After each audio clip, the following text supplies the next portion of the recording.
I'm going to introduce our first speaker. This is our board chair, Fred Radel. It's been an absolute pleasure for me to work with Fred over the last couple of years as our board chair. And as he has gone along in his journey, and I've gone along in my journey, he's been really a source of guidance and inspiration and wisdom. And I'm really excited to introduce him today to share some of that wisdom with you. He's going to be talking about what he's learned in 42 years of living with LGS. Fred.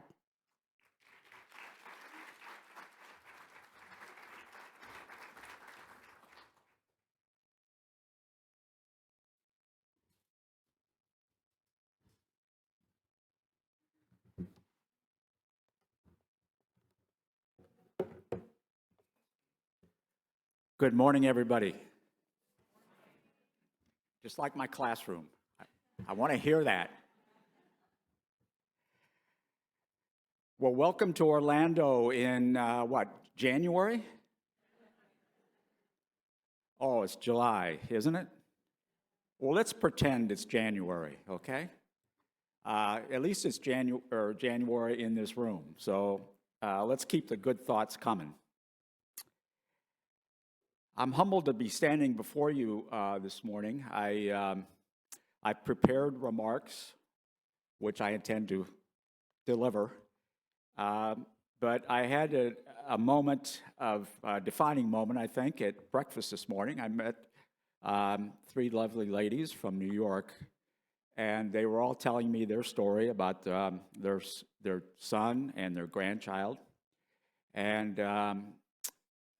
it brought back a lot of memories for me, but it also reminds me why we're here, how important this is, and it's really a source of moment that we must focus on and continue to work hard at. So I have prepared remarks, so here we go. As chair of the board of directors of the LGS Foundation, and more importantly, an LGS dad, it is my honor and privilege to welcome you to our 2026 Family and Professional Conference. To the families who have traveled here carrying hope, exhaustion, determination, and love, welcome. To the physicians, researchers, clinicians, therapists, industry partners, and advocates dedicating your lives to advancing care and pursuing breakthroughs, thank you for being here. And to every individual living with Lennox-Gastaut syndrome, whose courage brings purpose to this gathering, you are the reason we are here. And of course, to our cherished children, whose lives were taken by the devastation of LGS. We love you, we miss you, and we know you're with us this weekend, always in our hearts and always on our minds. The title of my remarks this morning is What I Learned in 42 Years of Living with LGS. This title intentionally states living with LGS rather than simply raising a son with LGS. Anyone who has been a part of this journey certainly understands that Lennox-Gastaut syndrome doesn't just affect one person, it becomes an integral part of the life of the entire family. My wife and I spent 43 wonderful, yet at times trying years with our son Brian, who lived with Lennox-Gastaut syndrome. 10 years ago, we lost Brian, but the lessons he taught us remain with me and my wife every single day. Brian was born in 1973. His birth was uneventful, and he developed normally through the first year of his life. He was a beautiful baby. And like many young parents, we had dreams and hopes for the future. As Brian neared his first birthday, we began to notice brief episodes in which he would stare blankly and seem unaware of his surroundings. At that time, we did not know what they were. We later learned they were absence seizures. Our pediatrician and neurologist, who quickly became part of Brian's medical team, prescribed a low dose of phenobarbital and assured us that these were mild petamol seizures that Brian would likely outgrow. Nothing to worry about. Several months later, Brian experienced his first tonic-clonic seizure. It lasted 15 minutes and occurred approximately 8 hours after he received the routine measles, mumps, and rubella vaccination. That moment changed the trajectory of Brian's life and the course of our family's life forever. From that point until his passing in 2016, Brian lived with multiple seizure types that occurred many, many times throughout each week. But the seizures were only part of what changed. As parents, we felt that something deeper had happened to our son. The bright spark we had seen in his eyes seemed diminished. The child we knew had changed, and we spent the next 42 years trying to understand what had happened and how best to help him.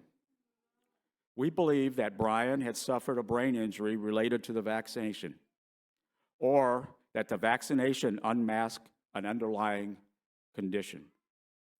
When Brian was 15, we filed a claim with the federal government through the Vaccine Injury Compensation Program at the urging of our neurologist. Our claim was ultimately denied on the grounds that Brian had a pre-existing condition related to the absent seizures. Ironically, it was during those court proceedings that I first heard the words Lennox-Gastaut syndrome. A government expert witness testified that Brian's condition was consistent with LGS, and that I know that is a familiar phrase that all of you have probably heard. And the vaccine was not a contributing factor. That was 15 years after Brian was born. The next time I heard the phrase Lennox-Gastaut syndrome connected to Brian, my son, came 28 years later when I read his death certificate. It simply stated, cause of death, intractable Lennox-Gastaut epilepsy. In 42 years of living with this condition, I heard the term Lennox-Gastaut syndrome used in connection with my son only twice. That was true even though Brian was evaluated at the neurology centers of Mayo Clinic, Cleveland Clinic, the University of Michigan, and Indiana University, and even though he was a patient of Dr. J. Gordon Millichap, a founding member of the Child Neurology Society. The only meaningful diagnosis we received came when Brian was 2 years old. We took him to the seizure clinic at the University of Michigan for a 3-day evaluation. After the testing was complete, the head of pediatric neurology met with us. His message was brief and blunt. Your son has a severe intellectual disability and a seizure disorder. He will live with these conditions for the rest of his life. You should consider placing him in a facility or institution that can care for his needs. Then he abruptly left the room. At that time, Brian was 2 years old. That was the medical environment in 1975. There was no discussion about maximizing quality of life, no conversation about family-centered care, no support programs, no care coordinators, no internet, no patient advocacy organization, no family conferences like this one, and certainly no vision of precision medicine or meaningful cures. Looking back, I now realize the world for families living with LGS when Brian was growing up, how different that world was than today. Many families felt isolated and unseen. I know we did. During all the years Brian was with us, we never met another family living with LGS, which meant there were very few people who truly understand what we were living through.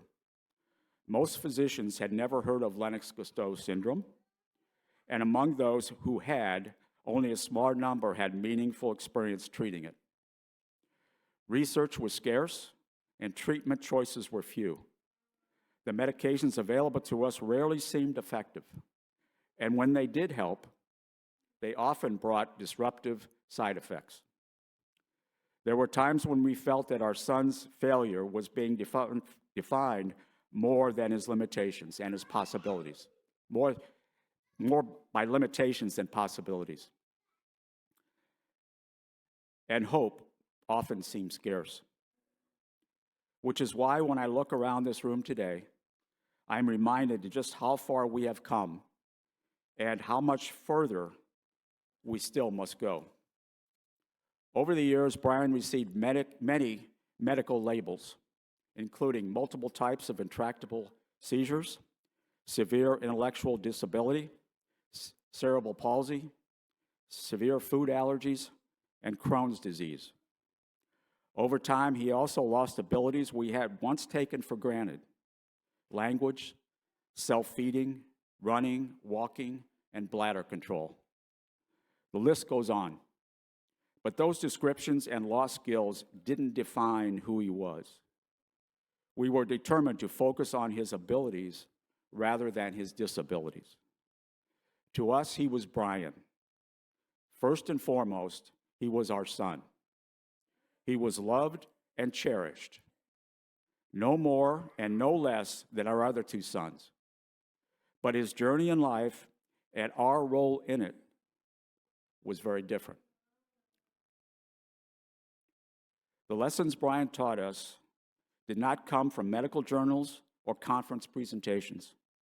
They came from countless doctor appointments, sleepless nights in emergency rooms, medication changes, moments of fear and uncertainty, and most importantly, quiet time spent sitting beside him on the living room sofa, holding his hand.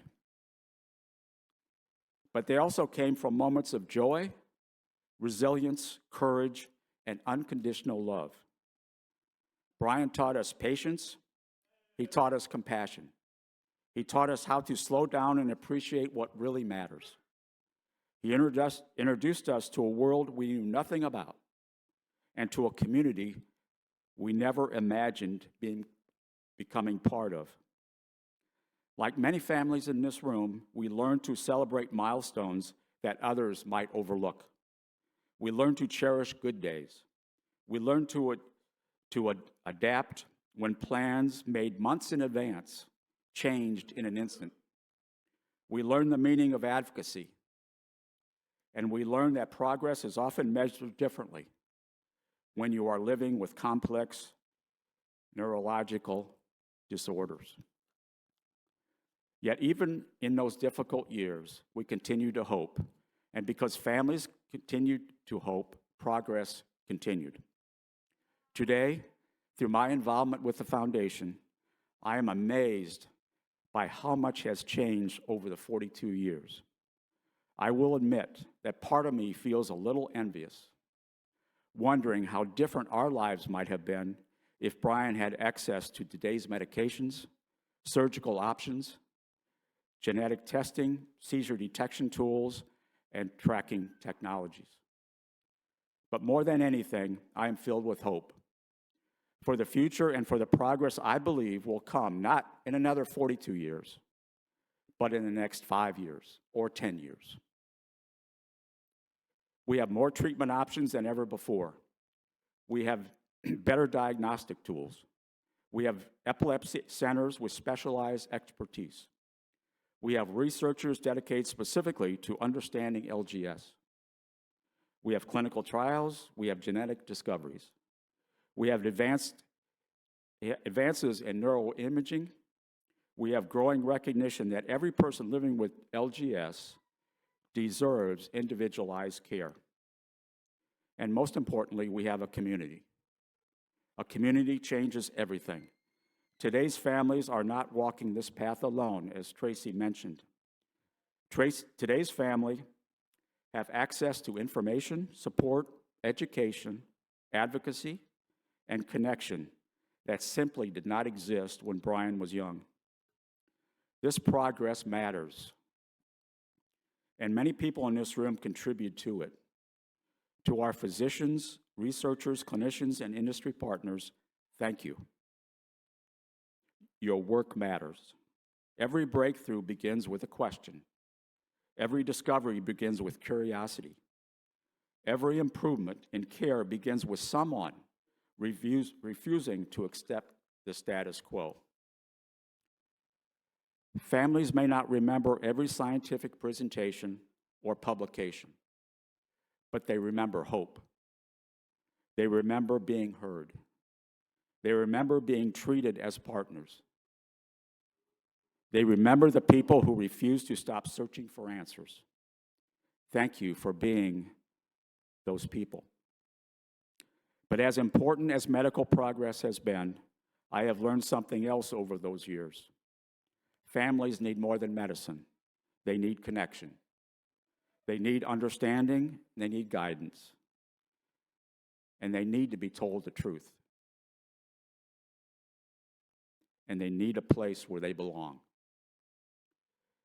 That is where the LGS Foundation has continued to fill a critical gap. The foundation stands between the laboratory and the living room, between the clinic and the kitchen table, between scientific discovery and everyday reality. We bring families together. We educate, we advocate, we support, we connect. We ensure that no family is left alone in navigating this journey. As I reflect on the 42 years living with LGS, I find myself thinking about moments. Life is often determined and defined by moments. A diagnosis, a first seizure, a difficult conversation, a milestone achieved, a setback overcome, a breakthrough discovered, a life changed. Looking back, we often recognize that a single moment can alter the course of our lives. The real question is not whether defining moments will come. They will. The question is what we choose to do with them. Do we let them pass, or do we turn them into action? I believe that we are living through one of those defining moments right now. At the foundation, we are seeing a powerful convergence of factors creating real opportunities for change in the diagnosis and treatment of LGS. For the first time, 4 critical pieces have come together, and they are now in place. First, the science. It is ready, with families at the forefront of defining priorities and new tools to characterize LGS with real precision. Second, patient data. The largest LGS registry in the world now includes more than 300 families enrolled in our Learn from Every Patient database, and it is growing. All science begins with patients and families, and this data drives every piece of research. Today, that knowledge is no longer locked behind privacy walls. We, the LGS community, and the families who live with this journey, own it. Because this information is available, families are better equipped to make informed decisions, and researchers are better positioned to make meaningful progress. Fourth, the clinical infrastructure is built and ready to scale. The LGS Care Center in Fort Worth, Texas, is the foundational model for other prestigious research facilities to emulate. This is a defining moment for LGS research. As mentioned earlier, recognizing a moment alone does not change the future. Moments must be converted to momentum. Momentum changes the future.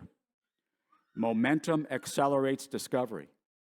Momentum accelerates treatment innovation. Momentum accelerates hope, and momentum ultimately accelerates meaningful outcomes for families. On behalf of the Board of Directors and the staff at the LGS Foundation, we recognize our duty and responsibility to seize this moment of opportunity. We must build and sustain the momentum needed to fulfill the Foundation's mission and vision, which is to end the suffering and devastation caused by LGS. If not us, then who? 4 months ago, the Foundation's Board of Directors and key staff members came together for a 3-day strategic planning meeting at the before-mentioned LGS Care Center in Fort Worth. Together, we saw firsthand how the future can be possible today. We also thoroughly examined this defining moment for LGS research and unanimously agreed that the Foundation must seize this moment by reshaping its priorities. Our discussion led to 4 important conclusions. First, research should become the central focus of the Foundation's activities without losing any traditional support programs. Second, this renewed focus on research will create extraordinary opportunities for progress in LGS diagnosis, treatment, and care. Third, the knowledge learned from research must be shared with families because you are at the heart of what motivates us. Fourth, driving meaningful research will require sustained financial investment. We are energized by this decision and by the possibility it creates. At the same time, we recognize the practical reality of item number 4 mentioned. Research requires financial resources. Nevertheless, we can't allow this moment to slip through our fingers. Therefore, we, the LGS Foundation, are excited to announce this morning a new initiative called Powering Breakthroughs Fundraising Campaign. This historic engagement and fundraising campaign are designed to support the research and collaboration necessary to achieve 3 ambitious but essential grand challenges. Over the past 2 years, you have told us what matters. Through the caregiver survey, the meeting of the minds, and thousands of conversations like the ones happening in this room today, you raised 3 essential questions. Why doesn't current treatments work better? Will there ever be a treatment that changes the course of this disease instead of simply managing it? And who will support our families through every stage of life?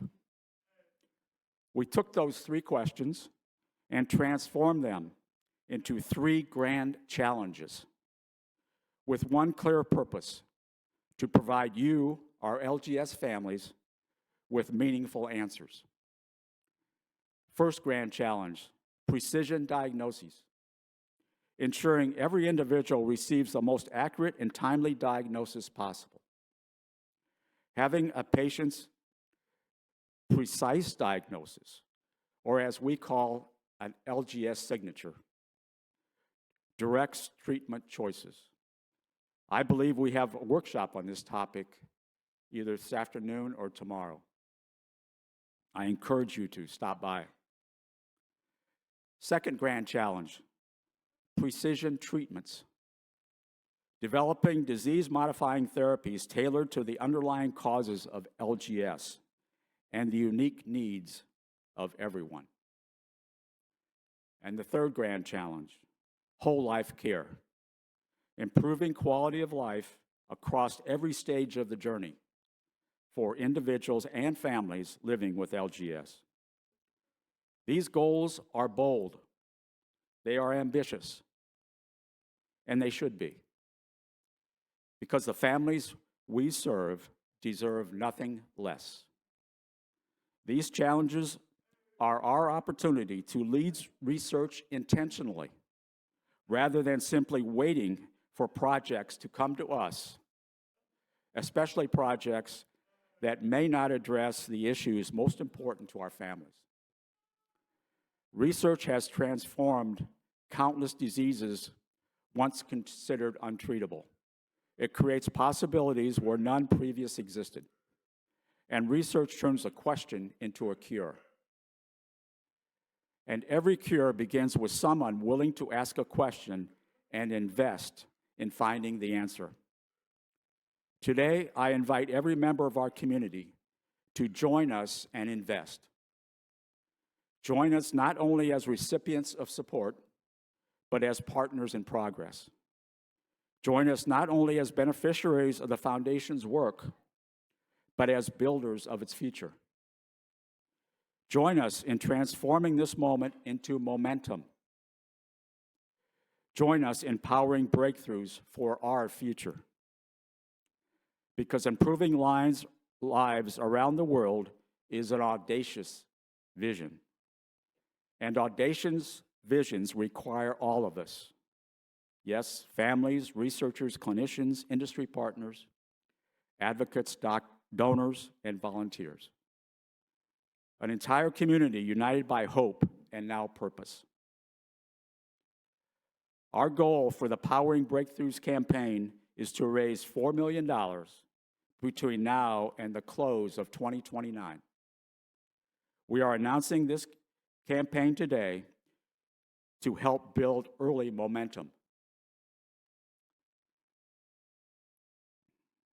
And our answers for early momentum, or our prayers for early momentum, were answered. The Becky and the Scott Perry Family Fund has come forward and made a generous donation of $25,000 as a matching gift.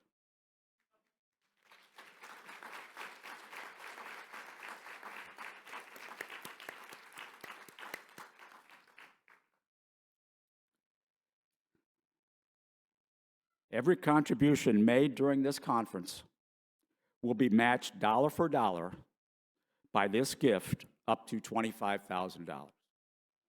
So, for example, if you give $100, in effect, you've given $200 with the Perry family's assistance. This is how momentum begins, and I invite you to join us in accelerating it.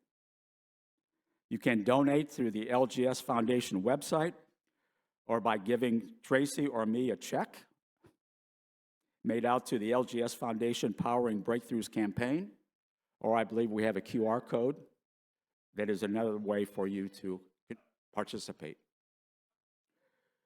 We will share additional campaign details throughout the morning.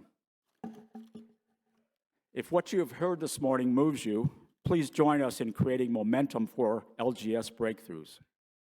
And if you would like more information about how campaign funds translate into meaningful research, Tracy and I would be glad and happy to speak with you in person this weekend. I began this talk speaking about my son, Brian. As I close, please allow me a few moments to speak directly to him, because I know he is here with us this morning. I see him in the faces of every LGS warrior in this room. Brian, you taught your mom and me many lessons during those 43 years you were with us. Despite your inability to speak, your limited mobility, and your many disabilities, you were the most effective teacher I have ever known. And I say that as a retired professor. Through your gentle eyes and ever-present smile, you taught us and everyone you knew the most important lesson of all, and perhaps the simplest: never give up. Even in the hardest moments, you showed extraordinary resilience. When seizures were too frequent to count, when a seizure-related fall meant another emergency room visit and more stitches, when caregivers who should have protected you caused you harm.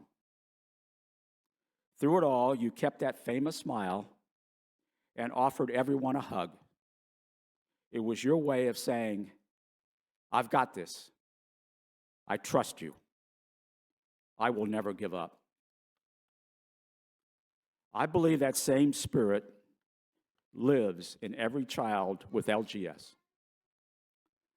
If they never give up, then neither should we, and neither will the LGS Foundation. That lesson lives on in this room today. And if we continue working together, I believe the best chapters in this horrid story of LGS have yet to be written.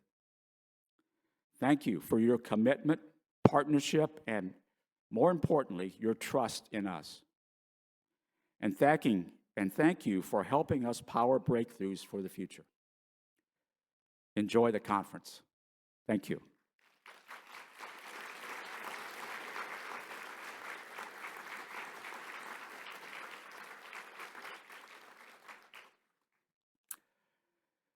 Before I end, I want to take this moment and recognize some special people here we have with us this morning. We are joined here this morning by members of the Foundation's Board of Directors. You saw their pictures earlier, and there they are back again. These folks give their time, their treasure, and their talents each day to battle the devastation caused by LGS. I want to introduce them to you. Board members, please stand when I call your name, and please remain standing until all are recognized. Two members are not with us this morning. One had very difficulty getting here from Montana. The airplanes didn't cooperate, but that is Kat Biederchunk. She is our vice chair of the board.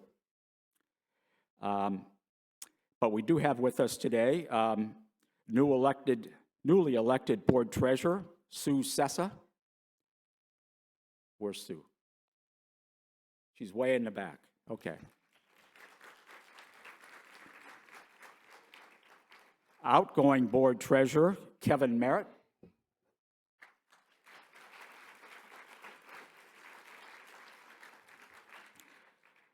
Board secretary, Jackie Villatoro.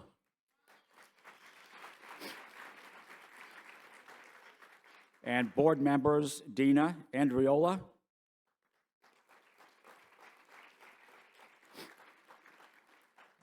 Dr. Scott Perry.